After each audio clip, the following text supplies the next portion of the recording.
Tubanze dusenge. Mana turagushimiye, Mana turaguhimbaje kweme kubana natwe uyu munsi kuri izi tariki 26 z'ukwezi kwa gatatu 2020. Tugushimiye ko tudukize neza kandi dushimiye kutwemereye ngo tubaha ahantu n'abandi bose badukurikira. Mana babasha kumva ijambo ryawe bahereza umugisha. Urakoze Mana kubasha kutuyobora kandi ukadufasha mu izina rya Yesu, amen. Dusome ijambo ry'Imana yanditse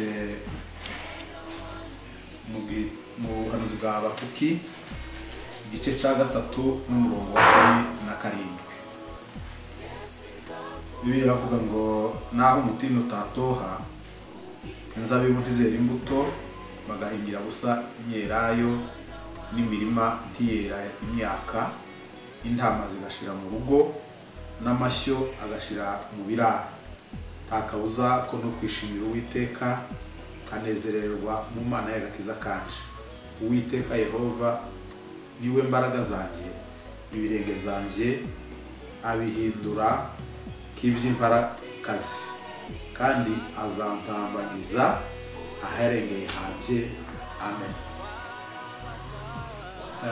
Nitwa Serugaba Karaha Jacques, ndi umushumba wa ADEPR Paruwasi ya Kirabyo mu karere ka Rusizi mu burembo bw'Iburengerazuba. Naringize ngo dusangire ijambo ry'Imana yanditse iri tuvuye gusoma, yanditse mu buhanuzi bwa Habakuki. Habakuki ni umuhanuzi wahanuriye rimwe na Yeremiya na Sofoni. Abisiraheli bari baragiye iminyago, ariko Abayuda bo bari bataragenda iminyago. Ariko ni hagati y'imyaka 612 na 609 mbere yo kuvuka kwa Yesu. Habakuki avuga amagambo yerekana ko Imana igiye gukora ibintu bibi, n'ibyo Imana yari yamweretse ko igiye kujana abisiraheli iminyago kandi bajangwa n'abakaludaya. Noneho yibaza ukuntu abisiraheli Abayuda ari bo bazima, ari bo bakora ibintu byiza kuruta nubwo bazaga bakora imirimo mibi bakayivanga n'imyiza, ariko bari bakiranutse kuruta abakaludaya. Aribaza ati se ni gute Imana yakora ibi bintu ikemera ko abantu babi bagirira beza nabi? Imana iramubwira ngo igihano cy'abanyabyaha nacyo kiriho, ariko icyo nicyo Abayuda. Nicyo cyatumye yandika kuri iki gice cya 2 akavuga ngo uzandike kugira ngo ibisoma n'abazabyihutire. Aravuga ati wandike ibyerekanwe, ibyo wamaze kubona wewe ubyandike, ibi byerekanwe ubyandike kugira ngo ibisoma azabisome abyihutiye. Aravuga ati umukiranutsi we azabeshwaho no kwizera, kandi nasubira inyuma umutima w'Imana ntuzamwishimira. Arangiza icyo gice cya 2 yagiye mu gice cya 3 gisa nkaho ari indirimbo yaririmbye Imana imaze kumwereka ko ivyo yamaze kuvuga iba yabyanditse. Aiza kurangiza icyo gice niho yavuze ngo naho umutini utatoha, inzabibu ntizera imbuto, bagahingira ubusa imyelayo, n'imyaka n'imirima ikabura imyaka, n'intama zigashira mu rugo, n'amashyo agashira mu biraro. Ati nta kabuza ko no kwishimira Uwiteka kanezererwa Imana y'agakiza kanje. Maze gusomera ijambo narihuje n'ibi bihe dufite ubu ngubu, abantu benshi kwizera kwabo gushaka ko gutekereza ngo kuki Imana yaturetse ngo iyi corona itwinjira. Birashika, birashoboka kandi bibaho. Iyo nsamiye ijambo ry'Imana ryanditse mu butumwa bwiza bwanditswe na Marko igice cya 4 n'umurongo wa 35, aho Yesu yikiye mu bwato ashaka gufata kwambuka hakurya, abwira abigishwa bati twikire mu bwato dufate hakurya.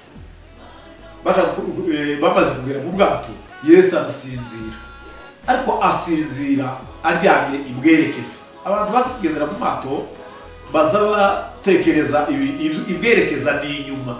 Vola z'imodoka ziza zidutwara ziza ziba imbere, ariko ibwerekeza yo ni inyuma. Yesu arasinzira. Amaze gusinzira, umuyaga mwinshi wisuka mu nyanja, amazi arihinduriza, benda kurengerwa. Kubera kuko bari kumwe na Yesu, baragenda baramukangura, baramubwira bati ubaye ute?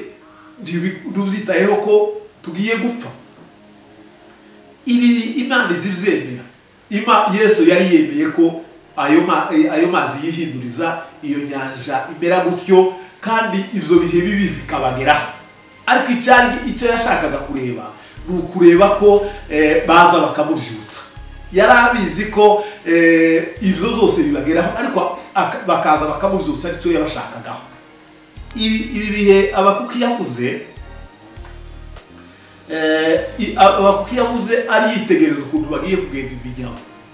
Abayuda bagiye kugenda iminyago bakajanwa n'Abakarudayo, kandi Abakarudayo ari bo babi.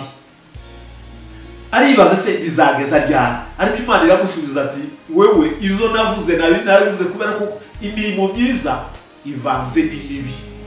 N'iki gihe tugiye kutitegereza twosanga ari nkuko kimeze. Gusa Bibiliya iratubwira ngo umukiranutsi waje azabeshwaho no kwizera. Abantu bafite kwizera nimuhaguruke dukangura Umwami Yesu, dusengere iyi ndwara. Guhagarara kw'isengero no kuvuga ngo abantu ntibariko basenga si igitangaza. Gusa abantu babifashe ukundi. Icyo dukwiriye gukora gusa ni ukubwira Yesu ngo nahagarike uyu muraba n'uriya muyaga. Iyi ndwara ni umuraba, n'iyi ndwara n'umuyaga wisutse mu bantu bihagarare, kandi Imana iradufasha. Tuzongera kandi tubereka kujya umwanditsi w'igitabo cya Yeremiya yavuze, aravuga ngo yabonye kandi ngo intama zisubira kandi kunyura munsi y'ukuboko k'Umwami. Tuzongera kandi twishimira Imana mu rusengero, ariko twasenze Imana. Hariho n'ikindi kintu nabonye, gusengera mu ngo nabyo ni byiza, kuko hari ababyeyi benshi batazaga basengana n'abana. Hari abagabo benshi batabanaga n'abana babo, bakaja ku kazi bagasanga abana basinziriye, bakazuka bagenda abana bagisinziriye, umwana akagira iminsi atazabona ababyeyi be. Ariko ubu nyine turi kumwe n'abana ngo tubigishe ijambo ry'Imana, kandi itorero rya mbere ni ryo muzo. Nubwo ibihe bizomera gutya, nimureke dusenge Imana, nimubyuke, nimuhaguruke, nimwitegure, twinginge Imana idufashe ikureho iki cyorezo n'uyu muyaga, kugira ngo kandi ngo intama zisubire kandi zice munsi y'ukuboko k'Umwami. Kandi Imana izabidufashamo, Imana izabitwerekera, Imana izabituyobora neza. Abakuki asa nkaho yaragize ishyari ryo kubona abantu babi bakora bagubwa neza. Hari ijambo ryanditse mu gitabo muri Zaburi ya 73 ivuga ngo we ngo ibirenge bye byari hafi yo kunyerera, atekereza ukuntu abantu babi ngo baza batera imbere.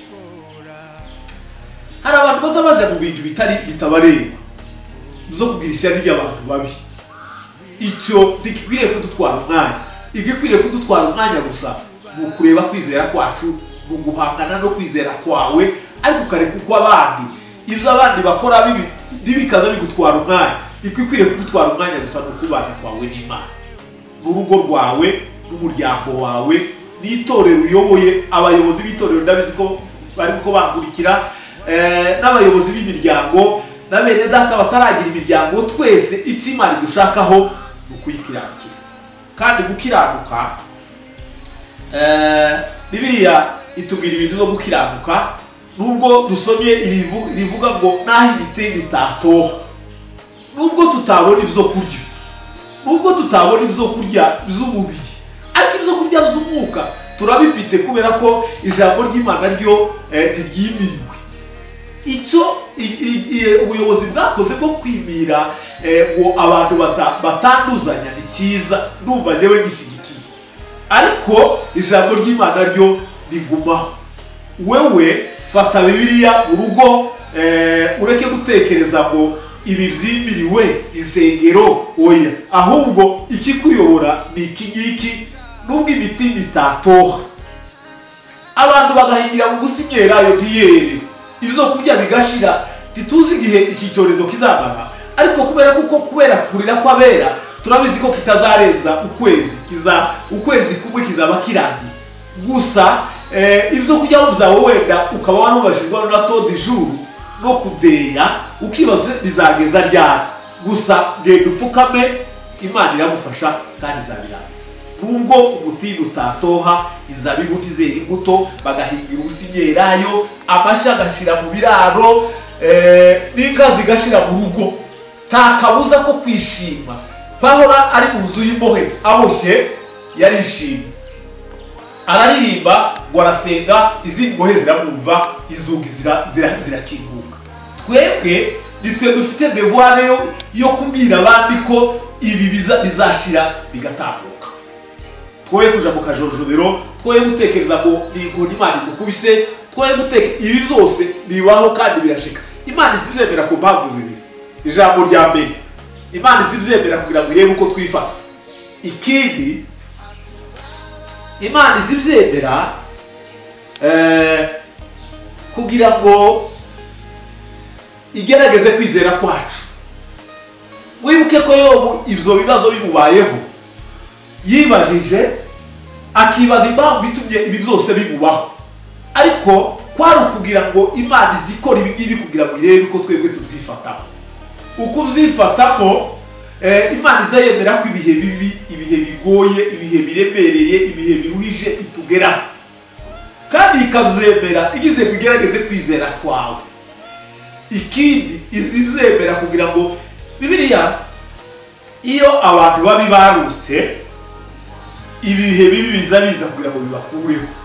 Ibyo nabyo Imana izibyemera ikabisuka mu bantu kugira ngo ikureho abantu babi. Ikindi izibyemera kugira ngo abakiranutsi bagende. Izo zose biba kugira ngo abakiranutsi bagende badahura n'ibyago, kuko ubuhanuzi bwa Yesaya biravuga ngo umukiranutsi yapfuye, abakijijwe amakuba menshi yenda gutera.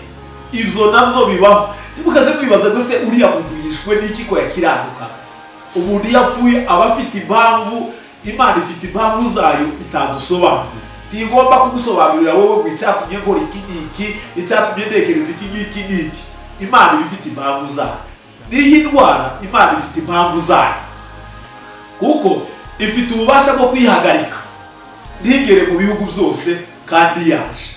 Ifite n'uburyo yoyirekura, nubwo imiti yoza myinshi iba ifite impamvu zayo. Nicyo gituma tudakwiriye gutekereza ngo Imana idukubise inkoni. Ifite impamvu zayo itodusobanurira, ariko gusa abakiranutsi bakomeze babe abakiranutsi kandi bakomeze batumira Imana, kuko ifite byose. Yesu aduha umugisha kandi Imana ibafashe, Imana ibaha umugisha kubasha gukurikira ibi ngibi, ubisesengure neza. Kandi nubwo imiti itatoha, inzabibu ntizera imbuto, bagahingira ubusa imyelayo, n'inka zigashira mu biraro, twebwe tuzahora twishima. Nubwo ibihe byotugeraho bimeze gute, tuzahora twishimira Imana. Yesu aduha umugisha, amen. Mureke dusenge. Mana, turagushimiye kandi turaguhimbaje ko byose wabyemeye ngo bitugereho. N'ibi nabyo zatugezeho wari ubizi, kuko ijambo ritaraba mu kanwa kanje uba wamaze kurimenya wewe Uwiteka, kuko byose ubigira mu kuboko kandi ni wowe ubifite. Ariko tukwingingira nuko itorero ryawe udufasha kubasha kubyumva neza no kubyakira ko byose bituruka kuri wewe, kandi mu kuboko kwawe tuzatuboneramo ibyiza n'ibibi. Ufashe abakristo batwumva, ufashe abakuru n'abatoya batwumva, ufashe abagabo n'abagore, ufashe abari kure n'abari hafi, kubasha kumva ko nubwo ibihe bibi bizotugeraho tugomba kwishimira. Yesu aduha amen.